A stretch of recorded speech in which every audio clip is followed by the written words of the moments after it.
This is Hino's Sport bringing you that heat and that fire.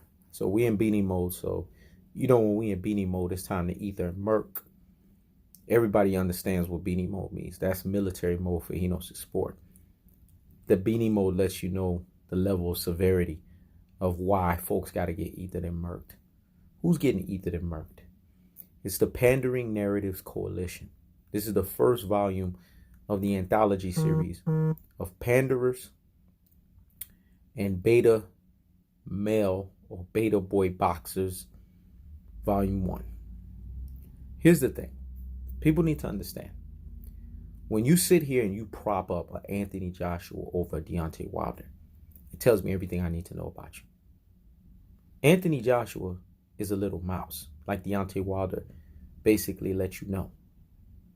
Because he does his high-pitched squeak like mice do. That's their way that they communicate. He does that in between fights when Deontay Wilder...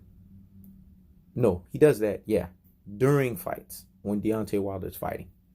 In between fights, he doesn't even... He stays quiet. You know why he stays quiet? Because he understands that any given moment, while Deontay Wilder's a free agent and he's free, he'll call out Anthony Joshua. What these panderers don't want to tell you is that Anthony Joshua is scared out of his mind of Deontay Wilder. He can't stomach thinking of a Wilder and a Joshua fight. This is why now he's come with a new 70 to 30% financial duck. Anyone with a boxing brain knows that once he lost to Andy Ruiz, any wishful thinking of a 70 to 30% went out the door with that. Because when you lose to a swooped up, the worst embarrassment in the Mexican community fan base of a fighter in Anthony Joshua, who says, I lost because I overate and I partied. That tells us everything that we need to know. In that fight, the first fight, Anthony Joshua exposed himself as a guy who lacks punch resistance and stamina. If you don't have those two prerequisites, how do you think you're going to be able to stand in the ring with Deontay Wilder? See, this is what classic dotes and troglodytes, Rudy Poo and Plum Plum brains, ultra fanboys with the ultra fanboy rhetoric don't want to tell you. This is it. Anthony Joshua has no chance against Deontay Wilder. And so much so that Tyson Fury got out of his mental Gypsy King lapse and told the damn truth. And even he's told Anthony Joshua, you step into the ring with Deontay Wilder, he flatlines you in 2 rounds. Let me say it again. You step into the ring with Deontay Wilder, he flatlines you in 2 rounds. So that's been the bug. Now let's talk about Canelo Alvarez. Back on November 21st, Eddie Reynoso and Canelo Alvarez said that Jermall Charlo's a great fighter. And that fight will be great for the sport of boxing. If that is the case, then how the hell is he a tune-up? See, this is the delusions of a ibuprofen Cinnamon Alvarez fanboy that's telling you the wrong and the erroneous information. I get it. Canelo Alvarez has a cult-like following. And cults are very dangerous. Because when people start exhibiting cult-like behavior, right?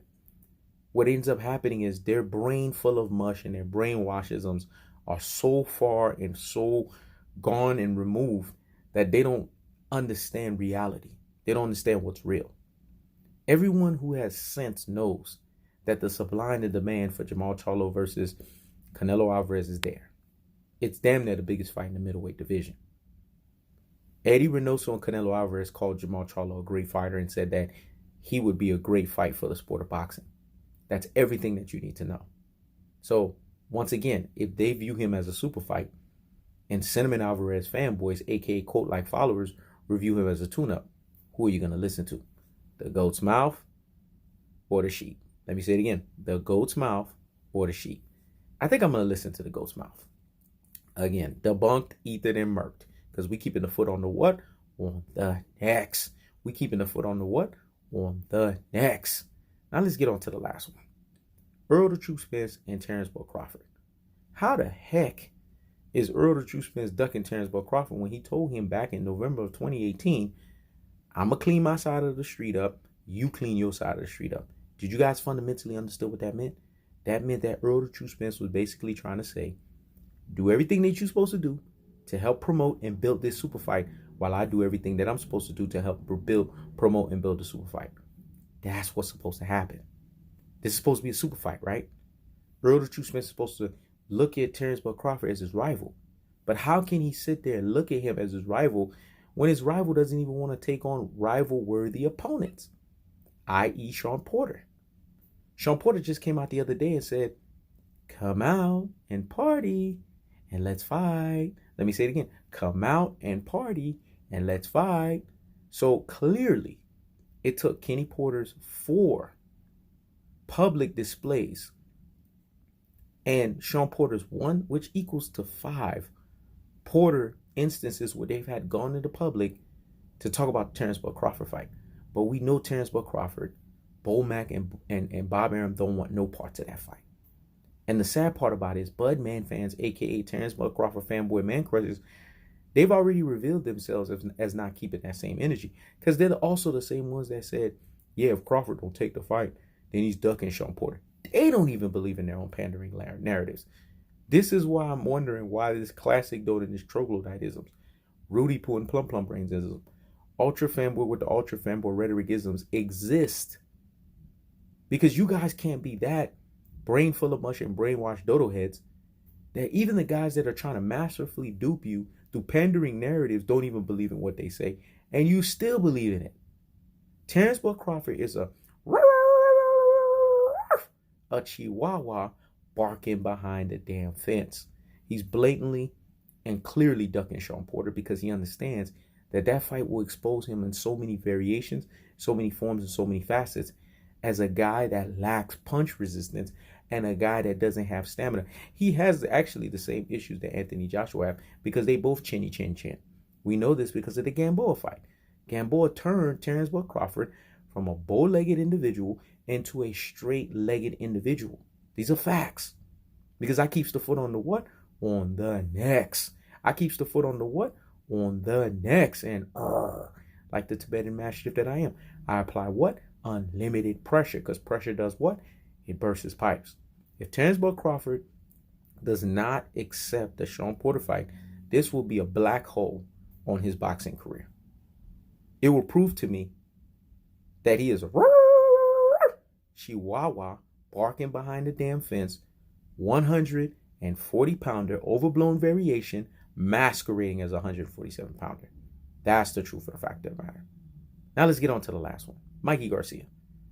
Mikey Garcia has ran completely away from PBC. And you know why? Because Earl the True Spence ran him away from that. This guy reduced this guy from top 10 to not even diction at all. You know I got to use the Jay-Z reference stuff. Top 10 to not even diction at all. Regress this fool into a fighter who's fighting nothing but what? Uber, Lyft, and hold up. Hey, taxi Tijuana cab driver fighters. This is what Earl the True Spence reduced Mikey Garcia to. A guy who's basically a human pinata. A guy who was pissing amber for 26 days. When he showed up in his first interview, he was showcasing a guy who has CTE issues, concussed protocol. This guy doesn't know where he wants to land. Case in point, him fighting with Matchroom Sports, which is one of the worst promotional companies to fight for. Eddie Hearn that runs completely the modern day slave trade or indentured servitude in boxing. How do you go from PBC being a financial free agent, an independent contractor, to going back to the archaic form of boxing promotion? That tells you that Earl the True Spence beaten, he ain't the same up here, man. And y'all got to see it for what it is. Again, this was the same guy that they said, he's the Mexican Mayweather of boxing skills. Yeah, Mikey Garcia saw something, all right. He saw an ass whooping of 1,200 punishments of him getting beat down, broken down, and busted up. That's the truth of the fact of the matter. So pandering narratives and beta boy boxing males are what they are. Panderers and betas. This is He Knows the Sport. Checking out.